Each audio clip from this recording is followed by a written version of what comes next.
하나님 나라를 우리에게 주시기 위하여 이 세상에 오신 예수님께서는 이 세례 요한에게 세례를 받으신 후에 성령으로 충만해져서 광야로 나가셨습니다.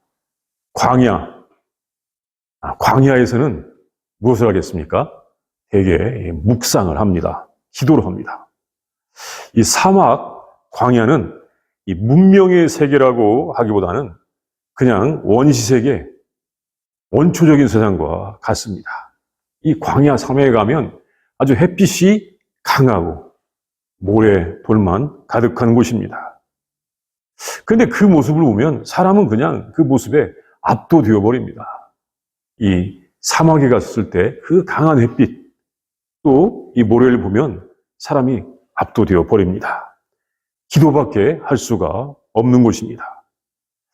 사람들이 대개 하나님을 만나는 곳입니다. 가장 순수하게 하나님을 만날 수 있는 곳이 바로 사막인 것 같습니다. 우리 신앙의 역사에서 순수한 신앙을 찾던 분들은 사막으로 갔었는데, 그렇게 사막으로 간 것이 바로 그렇게 하나님을 만나고자 하는 지혜이자 성령님의 인도하심이라고 할 수가 있습니다.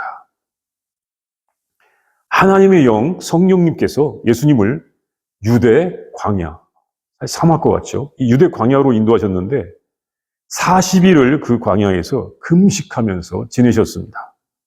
40일을 금식하셨다.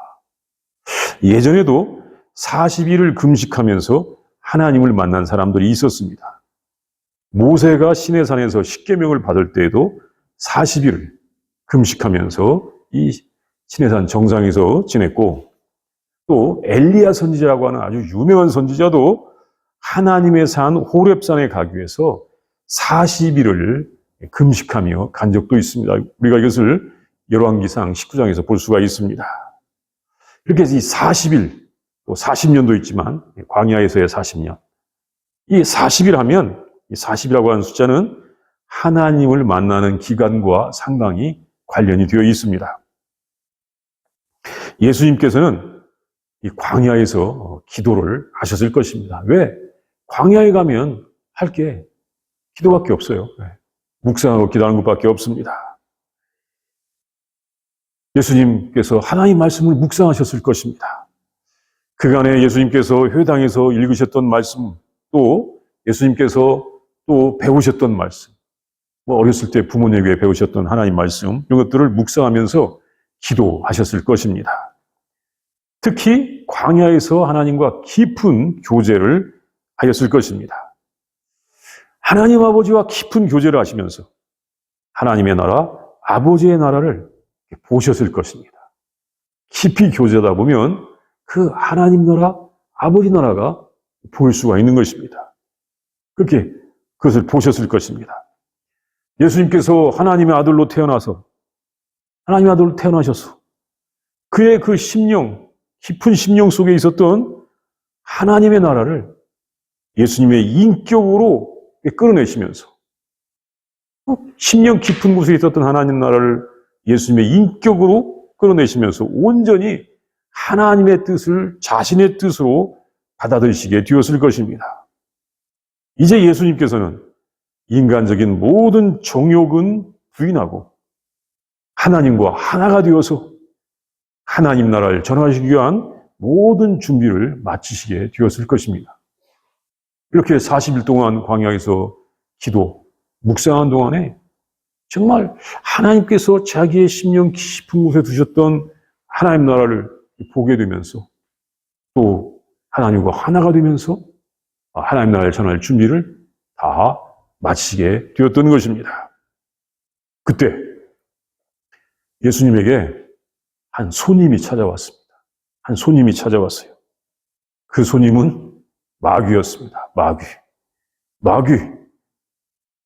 여기 원어에서는 디아볼로스라고 되어 있는데, 이 디아볼로스는 구약에서 사탄, 세이탄을 가리키는 말입니다. 또 뜻은 회방자, 비방자, 시험하는 자라고 하는 뜻이 있습니다. 회방자, 비방자, 시험하는 자. 그 이름이 또 바알세불, 벨리앗, 또 거짓의 아비, 옛 뱀이라고 이렇게 신약에서도 부르고 있습니다. 바알세불, 똑같은 거예요. 예, 벨리알, 거짓의 아비, 옙뱀. 예수님께서도 그 존재를 이미 알고 있었습니다. 왜? 예수님께서 구약 성경에 상당히 정통하셨기 때문에 이 마귀의 존재를 알고 있었습니다. 언젠가 사탄이 예수님 앞에 나타날 줄을 알고 있었던 것입니다. 그 사탄, 마귀가 나타나서 예수님을 시험하기 시작하는 것입니다.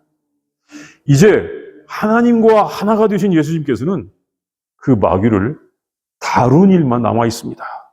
마귀가 아무리 유혹하고 정말 미혹한다 할지라도 예수님은 그 광야에서 묵상하시면서 하나님의 뜻을 온전히 자신의 뜻으로 받아들이고 하나님 나라를 보면서 하나님과 하나가 되었기 때문에 이제 마귀가 아무리 유혹해도 마귀를 다룬 일만 남아있는 것입니다. 참 예수님께서 이제부터 마귀를 다루시는 모습, 그 모습을 보겠습니다. 본문의 말씀이 그것을 가르쳐 줍니다.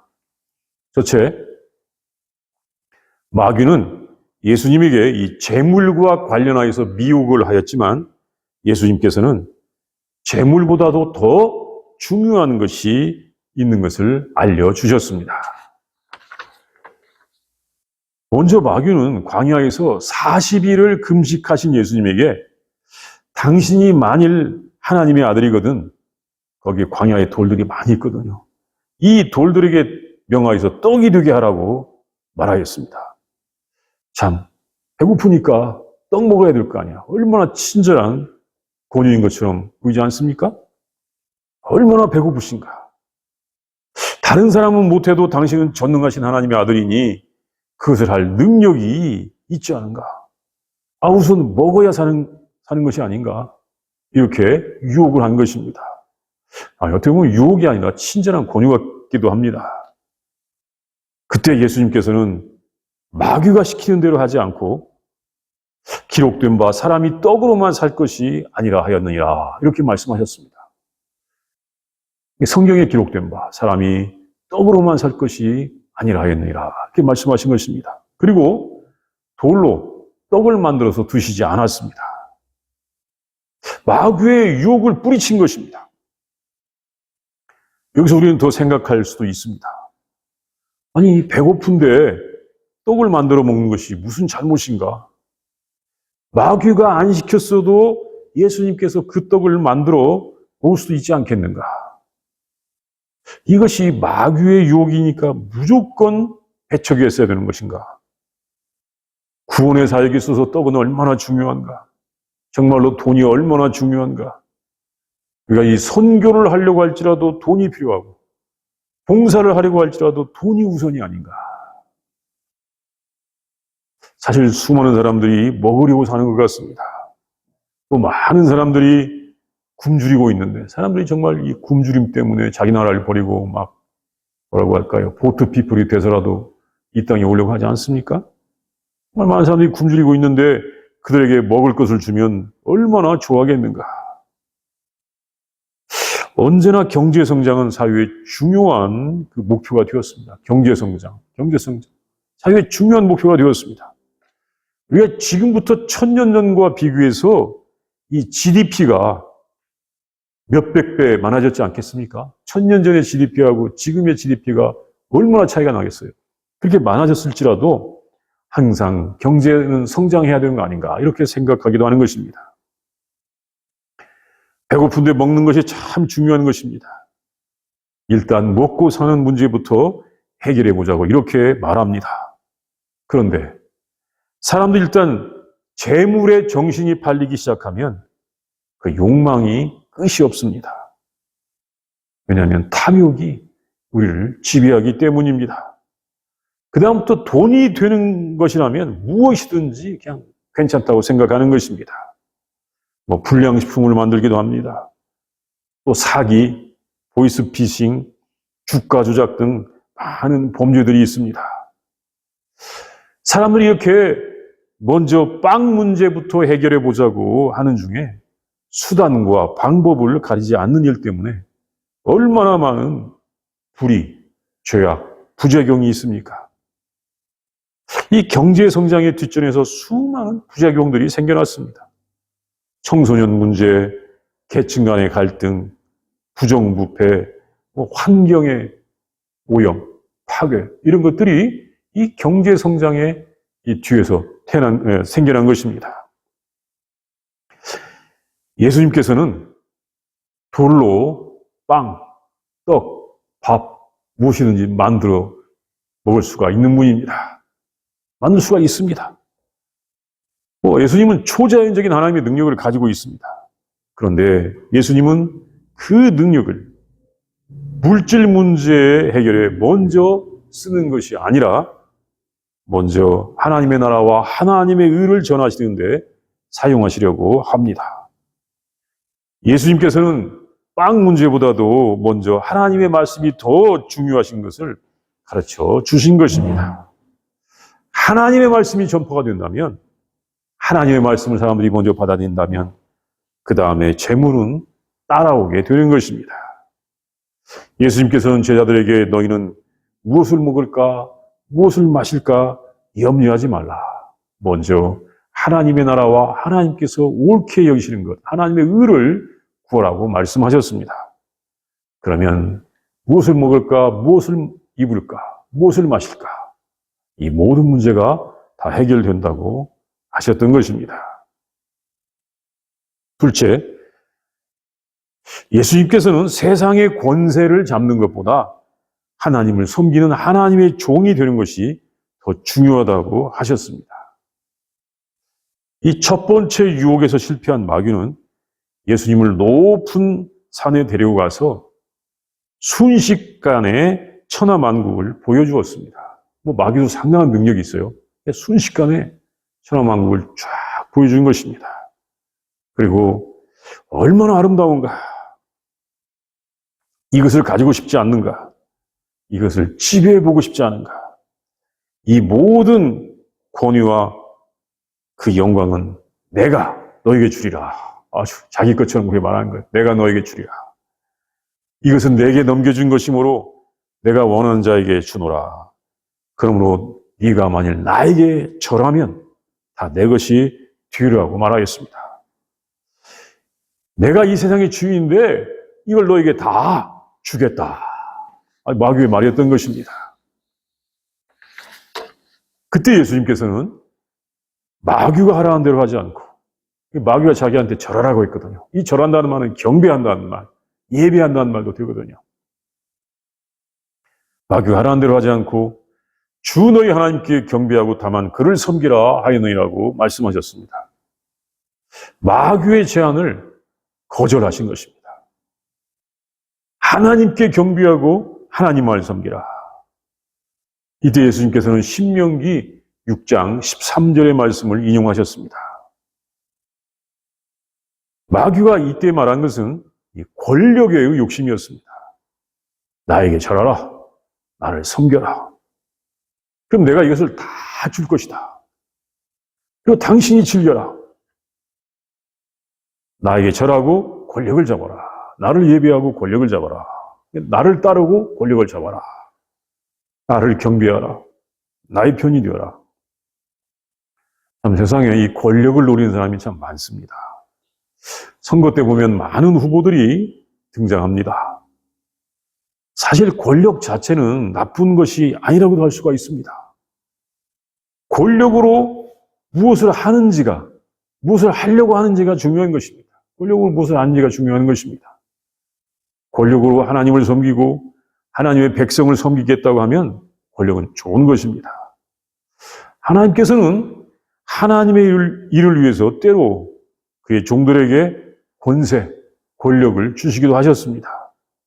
요셉에게도 권세를 주셨고 모세에게도 그런 권세가 있었고 다윗도 그런 권세가 있었습니다. 하나님을 섬기고 하나님을 섬기는 행위로서 이 백성을 섬기는 것, 참 하나님의 백성을 섬기는 행위로서의 이 권세는 하나님께 영광을 돌릴 수가 있습니다. 정말 그 권세를 가지고 하나님의 뜻을 행하고 하나님의 백성을 섬기는 그 권세, 이것은 하나님께 영광을 돌리는 것입니다. 그런데 문제는 수많은 사람들이 권력을 잡기 위하여 악행을 행하였습니다. 과거에 왕이 되기 위하여 왕자들의 수많은 결투가 있었습니다. 이 권력 때문에 피 흘려 죽은 사람이 얼마나 많은지 중국이나 이 로마의 역사를 보면 알 수 있습니다. 로마 역사 가운데 정말 많은 사람들이 황제가 되려고 서로를 죽인 적도 있었습니다. 중국에도 많고요. 한국에도 있었겠죠. 어디든지 있습니다. 권력 때문에 수많은 사람들이 죽어갔습니다. 또 권력을 얻고도 지키기 위하여 불안한 날들을 보낸 왕들이 많이 있습니다. 이 권력 유지 때문에 평화가 없었습니다. 권력이 권모술수, 음모, 모략을 통해서 얻어져서는 되지가 않습니다. 정말 비열하고 더러운 방법으로 그것을 얻으면 되지가 않습니다. 요즘 마키아벨리즘, 이게 요즘 건 아니고 중세에 나온 건데, 마키아벨리즘이라고 해서 어떻게든 권력은 잡고 그냥 좋은 일을 하면 된다고 하는 그런 이론도 있는데, 이 거짓말, 음모, 모략으로 비열하게 권세를 잡은 자가 그 권세를 제대로 활용할 것 같지가 않습니다. 정말 비열함으로, 거짓으로, 모략으로 권세를 잡고 나는 선한 일을 할 거야. 쉽지가 않고 대부분 악한 일을 하는 사람이 훨씬 더 많은 것입니다. 마귀가 나에게 절하라고 한 것은 자신의 방법, 거짓, 모략, 폭력으로라도 권세를 잡고 마귀의 일을 하라는 것입니다. 예수님은 말씀하셨습니다. 주 하나님께 경배하고 하나님을 섬겨라. 하나님의 종이 되는 것이 먼저인 것입니다. 하나님께서 이 권세의 길로 불러주시면 그것으로 하나님을 섬기고 하나님을 섬기듯이 백성을 섬겨도 되는 것입니다. 그런데 하나님을 이 권세를 잡고는 자기 가족만 섬겨서는 되지가 않습니다. 하나님은 유일하신 왕이십니다. 우리는 종으로서 하나님을 섬겨야 하는 것입니다. 그리고 하나님을 섬기듯이 사람들도 섬겨야 하는 것입니다. 이 섬기는 자의 자세에 대하여 에베소서 6장 7절에서는 우리에게 이렇게 전해주었습니다. 기쁜 마음으로 섬기기를 주께 하듯 하고, 기쁜 마음으로 섬기기를 주님께 하듯 하라. 이게 섬기는 자의 자세입니다. 권세를 무조건 잡으려고 하지 말고 하나님의 종이 되어서 주님을 섬기듯이 모든 사람을 섬기는 것이 우리 하나님 나라의 백성의 모습인 것을 예수님께서 알려주셨습니다. 셋째, 예수님께서는 미혹하는 자에게 주 너희 하나님을 시험하지 말라고 하셨습니다. 이 첫 번째와 두 번째 시험에서 예수님에게 자기의 영향력을 행사하기를 실패한 마귀는 예수님을 예루살렘 성전 꼭대기에 데리고 가서 그곳에 세웠습니다. 그리고 당신이 만일 하나님의 아들이거든 거기서 뛰어내려라. 막 예루살렘 성전 꼭대기에 세워놓고 당신이 만일 하나님의 아들이거든 거기서 뛰어내려라. 당신이 뛰어내린다 할지라도 당신의 아버지께서 말한 대로 천사를 시켜서 당신을 보호해 주지 않겠는가. 시편에 나오는 시편 91편에 나오는 말씀이거든요. 그러면 당신이 하나도 상하지 않았기 때문에 당신의 이름이 수많은 사람들에게 알려질 것이고 당신은 유명한 사람이 될 것인데 얼마나 좋은가. 그러면 당신이 하고자 하는 일, 그 사업도 훨씬 더 수월하게 될 것이라고 그렇게 유혹을 하였습니다. 마귀가 사람들의 주목을 받을 수 있는 상당히 좋은 방법을 알려주었던 것입니다. 근데 그때 예수님께서는 말씀하시기를 주 너의 하나님을 시험하지 말라고 하셨습니다. 주 너의 하나님을 시험하지 말라고 하였느니라. 그 말씀하셨습니다. 이 말씀은 신명기 6장 16절의 말씀을 인용하는 것입니다. 예수님은 주로 신명기 6장 또는 8장의 말씀을 이용해서 마귀의 모든 이 미혹을 다 이기셨습니다. 이때도 예수님께서는 마귀의 미혹을 물리치셨습니다. 이 세 번째 마귀의 미혹은 인기, 명예에 대한 것입니다. 그 예루살렘 성전 꼭대기가 높이가 137m라고 합니다. 이 골짜기에서부터 137m. 굉장히 높죠. 거기서 이제 137m면 이게 뭐 한 40층, 50층 높이 됩니다. 거기서 뛰어내려도 천사들이 보호해서 아무 문제가 없다고 한다면 사람들 중에서 유명해질 수밖에 없겠죠. 예. 그래서 당신의 사역도 훨씬 잘하게 될 것이다. 당신의 일도 훨씬 더 잘하게 될 것이다. 이렇게 말했던 것입니다. 이 사람의 욕구를 분석하는 학자들에 의하면 그 욕구의 뭐 5단계설 이런 게 있죠. 메슬로와 예. 그런 학자들의 분석에 의하면 사람들은 기본적으로 먹을 것, 입을 것 등 이런 안전한 욕구, 이 안전에 대한 욕구를 해결하고 나면 그 다음에는 이름을 내고 싶고 또 권세를 잡고 싶다고 합니다. 이것이 우리의 일반적인 욕구입니다. 사실 일반적인 욕구예요. 일반적인 생각입니다. 또 어떻게 생각하면 명예를 얻으면 저절로 먹고 사는 문제 해결돼. 또 안전의 욕구 해결돼. 이렇게 생각하기도 합니다. 그래서 그런지 이 인기를 얻게 하는 사업들, 인기를 얻게 하는 사업들이 참 잘 되고 있다고 합니다. 명예, 인기를 얻기 위하여 정말 이 못할 짓이 없는 것 같기도 합니다. 막 몸에 해로운 약을 먹어서 몸을 상하게 하기도 하고 수치심 없이 그냥 행동하기도 합니다. 이 미국의 어떤 유명한 여자 연예인은 참 이 충격적인 행동을 자주 했었습니다. 지금 그 사람도 꽤나 나이가 먹었는데 이 충격적인 행동을 자주 해서 유명해졌는데 왜 그렇게 하냐고 물어보니까 사람들이 자기를 잊어버릴까 봐서 자기가 잊혀지지 않도록 하기 위해서 그렇게 충격적인 행동을 했다는 것입니다. 참 넌센스 같은 일일 수도 있습니다. 그리고 이 마귀가 또 하나님께서 너를 보호하시리라. 하나님께서 말씀하셨다고 하셨는데 하나님께서 그 자녀를 보호하시는 것은 언제 보호해 주냐면 하나님의 일을 할 때 보호하여 주시는 것입니다. 하나님의 일을 할 때 보호해 주신 것이지 자기의 이름을 내기 위해서 높은 곳에서 뛰어내리는 것 이건 하나님의 일이 아닙니다. 내 이름을 내기 위해서 높은 데서 뛰어내리는데 하나님 일 아닙니다. 자기의 헛된 욕망인 것입니다. 이런 경우에도 하나님의 능력, 하나님의 사랑, 하나님의 은혜를 말하면서 하나님께서 보호해 주신다고 하는 것은 하나님의 이름을 망령되이 일컫는 경우가 되는 것입니다. 이 사람이 자기의 명예에 집착하다 보면 하나님보다 자기의 이름을 더 앞세우는 경우가 많이 있습니다. 창조주 하나님은 보이지 않고 오직 자기의 이름이 더 크고 위대하게 생각되기도 하는 것입니다.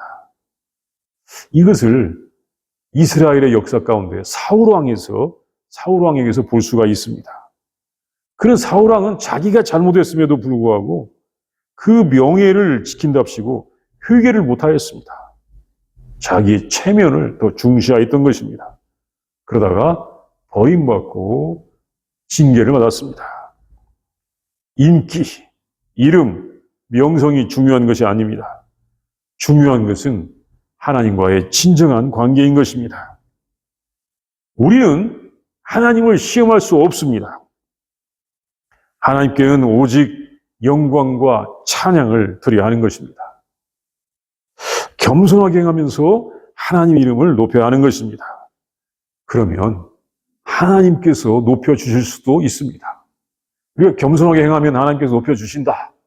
뭐 이렇게 화근하기보다는 우리가 겸손하게 행하면 하나님께서 높여주실 수도 있는 것입니다.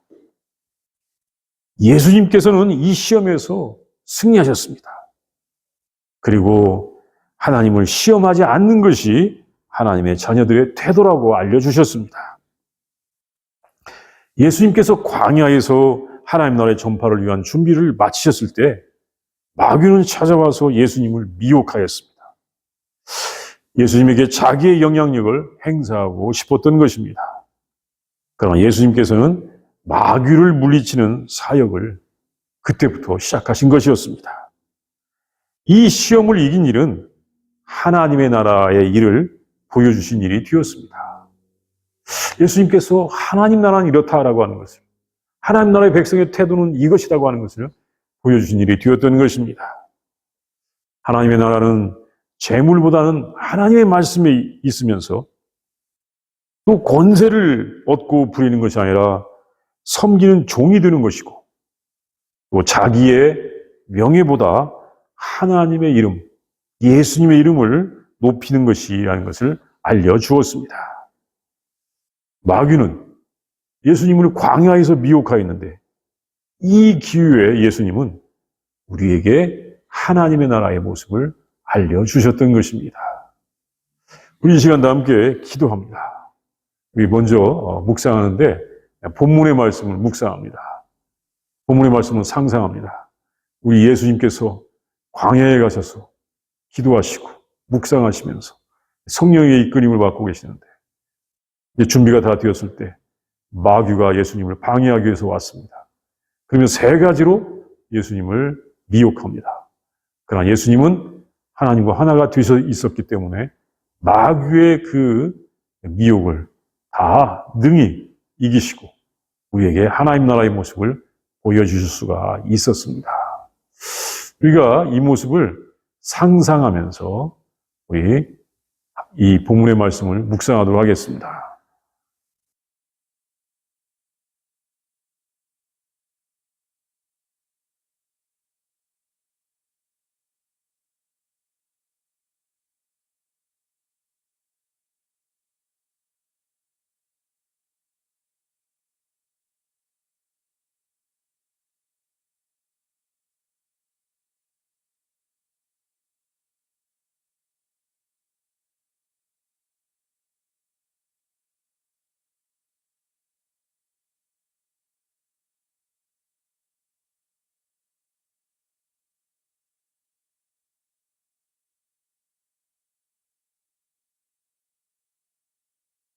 하나님 감사합니다. 우리에게 하나님의 나라의 모습을 보여주시니 진심으로 감사합니다. 예수님을 통하여 우리에게 하나님 나라를 알려주시니 진심으로 감사를 드립니다. 하나님, 우리가 정말 하나님의 말씀, 하나님의 은혜, 하나님의 사랑을 잘 알고 하나님의 나라를 우리가 잘 알고 그 나라 안에서 영생을 누리며 살아가게 하여 주시옵소서. 평안을 누리는 하나님의 나라, 참 평안을 누리는 하나님 나라를 살아가는 우리들이 다 되도록 인도하여 주시옵소서. 마귀가 세상의 욕정으로 우리를 유혹하고 우리를 시험한다 할지라도 우리는 하나님의 나라를 알고 하나님 나라의 삶을 잘 살게 하여 주시옵소서. 예수님의 이름으로 기도합니다. 아멘.